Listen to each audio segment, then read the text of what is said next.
Love the enthusiasm. Love it.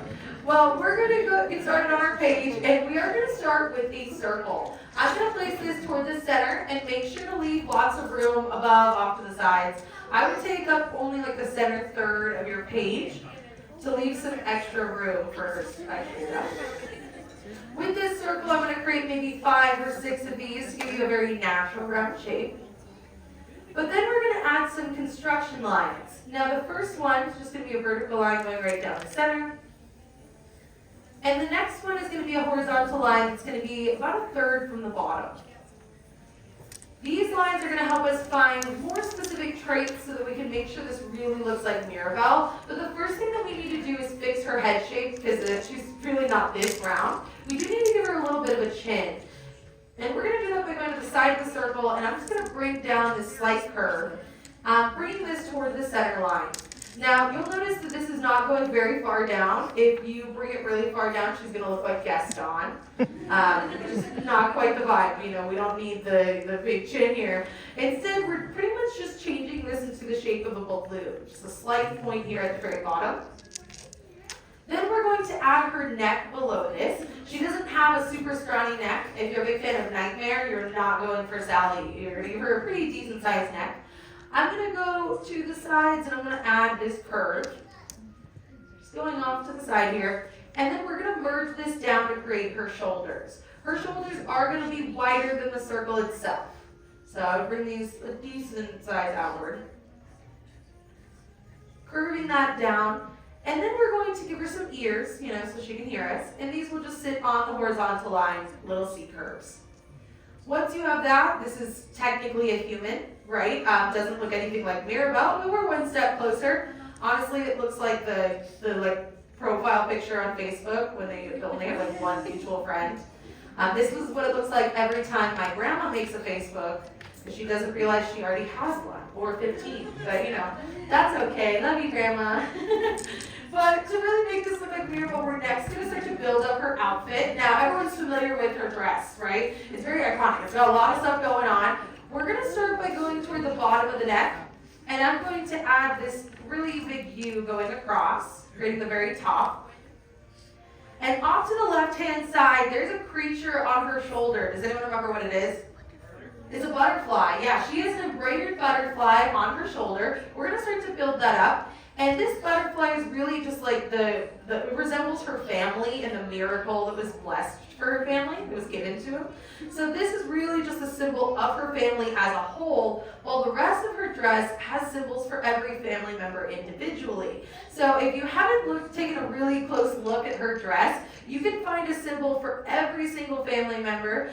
So whoever your favorite is, you'll be able to find them out there. Everyone but Bruno. She didn't really grow up with Bruno, so she didn't really get a chance to, really bond with him. So he doesn't make an appearance on her dress. But maybe she adds him a little bit later.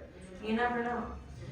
I'm going to add this really big butterfly, and you'll notice that I'm darkening this in. This is what we call locking in, and this is the first feature we're going to do that for. I'm going to go over this a few times, and as I push down my pencil, you'll notice that it's going to stand out a lot more than the light lines.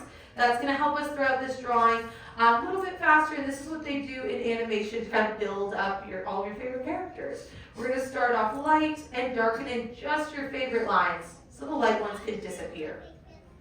I'm also going to add this little spiral going through the butterfly to make it look embroidered. And then this is a chance to make your drawing your own. I'm going to add a symbol for a family member right next to the butterfly, and you can add whatever symbol you want. So whatever family member you really connect with, you can add like a weight for Louisa. Maybe you really like Louisa. She's nice and soft. I love Louisa. I'm going to add a little cloud here and a sun going behind it. Do you know who this might resemble the family? Peppa, yeah, it's going to be Tia Peppa because she controls the weather. So I'm going to add that right here on the side. You can add some flowers for Isabella. You can really add them for anything. So I'm going to add the little cloud there. My teardrops got a little knocked off, but there they are. And then we're going to lock in the remainder of the shoulders as well as the rest of the dress. Leaving the head shape nice and light for now. Now, embroidery is a talent that Maribel gave herself. When they were making this movie, since Maribel wasn't gifted a miracle, like she doesn't have this talent, she's not strong, she can't make plants, that kind of thing, they figured that she would find her own talent, something that she could be very creative with. So they gave her this ability to make embroidery, and honestly, she's really good at it. She makes her whole dress, but also she made like the stuffed animal in the movie. She's really good at it, so even though she doesn't have her own like gift, her own miracle, she is still very talented. So she definitely found her own like creative outlet, which I think is really cool. She's a good artist. Once we have all that locked in, we're going to go toward the top, and we're now going to start to build up her hair. Her hair is really big, really curly, so it's okay if yours looks a little bit different than mine. Curly hair is hard. Trust me, I had to do it a lot in school. We're going to go up to the side, left-hand side of her head shape, and I'm going to add this curvy V. It's going to look like a big bird flying away. Then we're going to add the basic like shape for her hair. It's going to be like a large trapezoid. I'm going to bring down the curve until you get to about the horizontal line on each side. And then it's going to be a large U, just connecting these together. She's going to look like Dora the Explorer for a solid second. But to make this look like Maribel, we're going to add those curls. And there's no perfect way to draw curls. It can look a lot different than mine. We're going to really simplify it though by making it look like there's like a cloud or like cotton candy on her head. But feel free to get a little bit more detailed if you would like. I'm going to go over this, just adding some rainbows, just going all the way throughout. Now, Encanto was the very first movie that Disney has made that really conquered like the hair texture. Now, what I mean by that is hair is one of the hardest things to animate. They've actually said that hair and water are the hardest things to do in 3D animation. So Moana, definitely had their challenge there with the ocean. But in this movie, the entire Madrigal family has all the members. All the members have different hair textures, and they actually found a way to encompass every single type of hair texture in the family itself. So there are different like codes for curly hair. If anyone in this room has curly hair, you'll be aware. But for everyone else, for example, my hair's curly, but it's not quite as curly as like Dolores in the film. Mirabel's is a little bit less curly than mine. Not meaning that it's not really curly, it really is, but meaning that my curls might be a little bit smaller than hers. So there's all these different codes, and mine, ironically, is the closest to Tia Peppa's, which is kind of funny. She's the only one that kind of has hair color like mine. But all of these different codes kind of bring up different hair textures. Sorry, I feel like I really botched that. But different hair all throughout the movie, and this is the very first Disney movie to show every hair type. Which the cool thing about that is it means that they can use this technology for future films. So before this, they really didn't have that ability, and now they'll really be able to move forward with that. Even when they were making Brave, it took them 2 years to make her hair. So now that they've got that technology all done, we're going to see a lot more of like different hair types, which is really fun. Now I'm going to lock in all of these little curls, and then we're going to frame her face. So we want to bring all the detail around her face so it doesn't look like it's just like pasted behind her. That would be kind of sad. So we're going to start this by going toward the top, and kind of where we started the hair itself, I'm going to add a really big curl, kind of like a bang, like one curly hair going over her face. It's going to look like a large number 3. Really big number 3 here. And then we're going to add a smaller number 3 on the inside, a little bit of thickness. Just one simplified curl here. And then we're going to frame the rest of her face just by starting from here and bringing down like a big curl to go down to her ears. So she looks a little less like a balloon. I'm just going to bring down a big curve, and when you get in front of the ears, just make it like a little wave. A little curl covering up the top of her ears there. Again, feel free to change it up and make it look your own. But then we can go down and we can lock in the remainder of her face, anything that's not being covered up by the hair, as well as the ears. And you can also add some additional curls on the inside if you would like. Now this movie was made in large part due to the person who was making the music in the movie. Does anyone know his name? Yeah, Lin-Manuel Miranda. Yeah, that's a very popular name nowadays. If you don't know that name, he was responsible for the music in Moana as well. But also, if you've ever heard of Hamilton, which I'd be shocked if you didn't, he was definitely part of that one as well. And with this movie, he took a lot of inspiration from other movies as well. They actually wrote a lot of the movie around his music. Now, when he was making Moana, what they did is they brought him into the movie after they made the story, and then they were like, hey, write us some music. And he was like, okay, sure. For this movie, they actually had him there from the very beginning. So they wanted to make sure that the music was really part of the core of the film. So it was there the whole time, and he was there to really bring this music to life, really bringing it into the family and everything like that, which I think he did a great job with the music. One of my favorite little details about this, though, is some of his inspiration. Now, does anyone remember what the first song in the movie is? Yeah, Family Madrigal, exactly. And that song was inspired a lot by a song from Beauty and the Beast, the very first song, Beauty and the Beast, which is Belle. They're going through the town and everyone's judging Belle for reading, which is rude. But as they're going through, he really liked the pacing of it. It was introducing Belle, and he really liked that. So he found a way to bring this family, really introducing them all in this one intro song. And you can kind of hear that next time you watch the movie. I went ahead and shaded in the hair. If you would like to give her earrings, they're going to be 2 little circles. I'm going to add one on her earlobe, and then one larger one kind of dangling below. Technically speaking, these are also little embroidered, little poops, but we're just going to simplify it by making them circles. Then we're going to go up and we're going to start to give her face, which, right now it's looking a little bit more like Maribel, but still not quite it. Mine looks like Slenderman, so it's okay. She's getting there. But how's everybody doing so far? Okay, there was some honesty there, and then there were some really good reviews. And it's okay if your drawing is not looking like Maribel quite yet. Like I said, mine still doesn't look like her quite yet either. However, if we were to shade in this entire thing and play Who's That Pokemon, you might be able to guess who this is, right? You're like, that's Pikachu, and I'm like, no, that's Maribel. That's okay.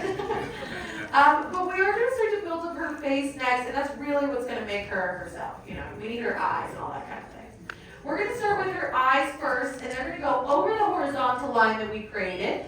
I'm going to add 2 circles, and we're going to place these just right over the line. We don't want them too close together, maybe about halfway on each side. She's going to look very ghosty here for a second, kind of creepy. That's okay. We're then going to thicken out the very top. Now, when you thicken out the top of the circle here, it really gives her a lash line, helps bring some focus to the eyes. Same concept as giving her eyeliner or mascara. Makes the eyes pop, but that way we don't have to give her heavy makeup. She really doesn't wear a lot of makeup. Then we're just going to lock in the remainder of the eye, and we can add her pupils inside of this. You can give her whatever shape you want for the pupils. If you were having a hard time deciding on what family member to focus on the bottom, you can add a different detail on the inside. You can add some flowers on the inside of the eyes if you really wanted. But I'm going to place these pupils toward the inside corners to make it look like she's looking at us. And we're going to shade these in nice and dark. We like to say the eye is the most important part of any character, so we really shade those in nice and dark to make them noticeable. They're like a window into the soul of the character. We're then going to add one of her key accessories going around these eyes. What does she wear? Glasses, exactly. So we need to give her some glasses. Same concept as the eyes. We're going to start with circles, and we're going to place them pretty big. Honestly, her glasses are quite large, and it's okay if it goes towards the outside or if it even covers up a little bit of her hair. That's okay. I'm going to add some really big circles. We just don't want them to overlap in the center. I would leave a little gap in between them. And you can go around locking these in as well. Now, these glasses weren't an original part of Maribel's design. In fact, when they were making this movie, they got a letter from a little girl to the studio, and she pretty much wrote them to ask why there weren't any female leads with glasses. Because throughout Disney history, they hadn't had any female leads that had them. They had a few male leads, like if you've seen Atlantis, Chicken Little, which, kind of random, but that's okay. He had glasses too. But she pretty much was wondering why there weren't any females with glasses, because she thought if she had glasses, that meant she couldn't be a Disney princess. They didn't like that idea. They were like, you know what, great point, kid. And they were making Encanto, so then they were like, hey, why don't we give her some glasses? So So Mirabel got some glasses after that letter, and now, just proving that anyone can be a Disney princess.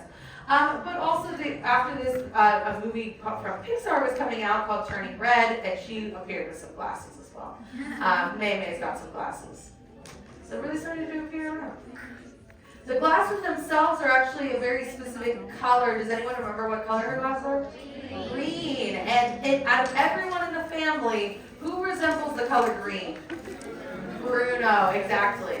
Now I said that he doesn't appear on her dress. However, they did give her green glasses to help show that she's kind of an outsider in her family, just like Bruno is. He was an outcast, so is she. So she doesn't have her miracle. She really didn't feel like she belonged. So they gave her these green glasses to show that. As well as him being an outsider, so is she. So she's got these green glasses. Once we have the glasses, I add a little bridge in the center. And we're going to go below this and we're going to give her nose. This is going to be a little oval that sits below the glasses. We want it to rest right on top of her nose. And instead of locking the circle, we're going to lock in the sides, these little C curves. And we're going to place her nostrils at the very bottom. Just adding 2 little curves at the very bottom there. And there's her nose. We're then going to go below and we're going to give her nice big smile. We want her to look really happy. She is a very optimistic character, even though she goes through a lot. We're going to lift up this smile by adding a large U going off to each side. Adding a little rainbow at the end. That just helps push up her smile a little bit more. And her lips are going to sit around this. Now, Mirabel does not have a cupid's bow, which means there's no dip in the very center of her top lip. Instead, it's going to be like a rainbow. So I'm going to add like a really flat rainbow at the top that'll merge with the side. And we are going to just add a U shape on the very bottom. Does anyone know who the voice actress is that plays Mirabel? No huge fans? I feel like some of you are lying to me. That's okay. Her name is Stephanie Beatriz, and if that name doesn't sound familiar, you might be familiar with some of her other work. She was in Brooklyn Nine-Nine, and she played a very different character in that show. I don't know if anyone's seen it, but her voice is just very deep. She's just kind of, she's kind of dark. In this movie, she was talking in her more natural voice, so a lot more optimistic, much more upbeat. When she was making this movie, she was actually she was singing, all that kind of stuff. She was actually, when she was singing her song, does anyone remember Mirabel's song? No? Yes. Waiting on a Miracle. When she was singing that song, she was actually in labor, which is crazy. Yeah, she was pregnant and she was in labor through that song, and she refused to go to the hospital until she was done with the song itself. So every time I hear that song, I'm like, wow, that's impressive. So she did finish the song, and then she literally had her child right afterwards. So that's a dedication right there. What a good story. We're also then going to give her some eyebrows. I'm going to add this curved line right above each eye, and it's okay if it gets covered up by her hair a little bit. I'm going to thicken that out. She's got some pretty thick eyebrows. They're pretty thick. We're going to lock those in and shade them in. You always shade in your eyebrows. My mom taught me well. But whenever you're done with that, that's really all you need for your very own Mirabel. Anything else you want to add is officially considered extra credit. If you'd like to add a little bit of a shadow underneath her head shape, you definitely can. You can add someone in the background. Feel free to add some extra things. But whenever you're done, find a spot on your page and sign your name. Nice and proud, because every artist needs a signature, and that's it. Now, I'd love to see all of your amazing drawings, so we are going to do a bit of an art show. On the count of 3, I want you to all lift up your boards nice and proud. We're going to see how you did, all right? So on the count of 3, 1, 2, 3, Mirabel. Yes, because you're looking amazing. Great job on the front rows. Everyone's looking so good. Great job on the curls. Those are hard. You're also amazing. Great job with the smile. She's looking so good. This is like the tiniest little Mirabel I've ever seen, but it's great. I love it. So good. Great job all around. Nice big smile. We're going to the eyes. That was so good in the front row. Great job back there. Give yourselves a really big round of applause.